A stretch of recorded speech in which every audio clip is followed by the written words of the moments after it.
ওসমান হাদির উপরে হামলার ব্যবহৃত মোটরসাইকেল শনাক্ত।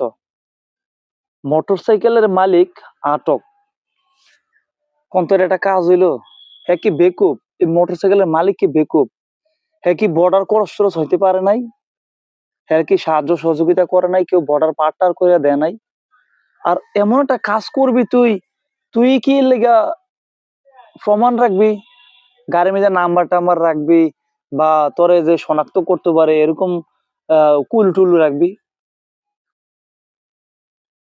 এমন চিন্তা ভাবনা, এমন মন মানসিকতার ব্যক্তি বাংলাদেশে অনেকে আছে, যারা কিনা মোটরসাইকেল শনাক্ত হওয়ার পরে, মোটরসাইকেলের মালিক গ্রেপ্তার হওয়ার পরে এই ভাবনাগুলা ভাবতেছে, মনোকষ্ট নিতেছে, আফসোস করতেছে, আয় হায় রে কাজটা কি হইলো, মোটরসাইকেল শনাক্ত হয়ে গেল, মোটরসাইকেলের মালিক গ্রেপ্তার, এখন কি হইব? এখন তো আমরা ধরা খেয়ে যাবো, এখন তো গোপন তথ্য ফাঁস হয়ে যাব, কে হত্যা করার জন্য গুলি করছে, কে হামলা করছে, কোন দলের নেতৃত্ব দিছে, কোন দল শেল্টার দিছে, কোন নেতা শেল্টার দিছে, কাদের আদলে কাজগুলো হয়েছে, কাদের হাতে কাজগুলো পরিচালিত হয়েছে, হ্যাঁ হ্যাঁ কি মোটরসাইকেলের নাম্বার প্লেট টেট যা আছে বা মোটরসাইকেলের কালার টালার চেঞ্জ করতে পারছে না, হ্যাঁ কি বর্ডার ক্রস হইতে পারছে না, এতে কি বেকুব নাকি, এতে কি বেহতা, এতে কি জোলা, এতে কি উবা, হ্যাঁ এতে কি শাক দিয়া মাছ ডাকতে পারে না,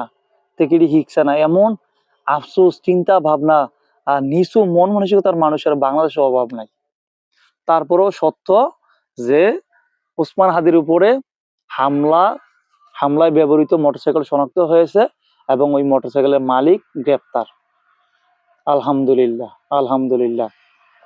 তবে আলহামদুলিল্লাহ কি এখানে সীমাবদ্ধ থাকে কিনা জানি না, এখানে কি আটকেই থাকে কিনা জানি না, কারণ বাংলাদেশে বিচার টিচার হইতে দেখি না তো, কয়টা বিচার হইতে দেখছেন? আমি বাংলাদেশে আমার বুঝার পরে বিচার কার্যকর হইতে দেখছি যুদ্ধ অপরাধীদের বিচার, হ্যাঁ রাজাকারদের বিচার, যাদেরকে রাজাকার বলে বিচার করা হয়েছে।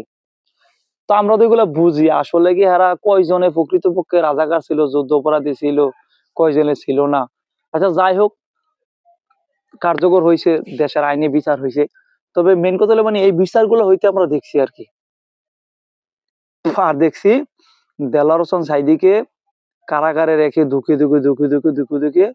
মৃত্যুর দিকে ধাবিত করা হয়েছে এবং এক পর্যায়ে তিনাকে দুনিয়া থেকে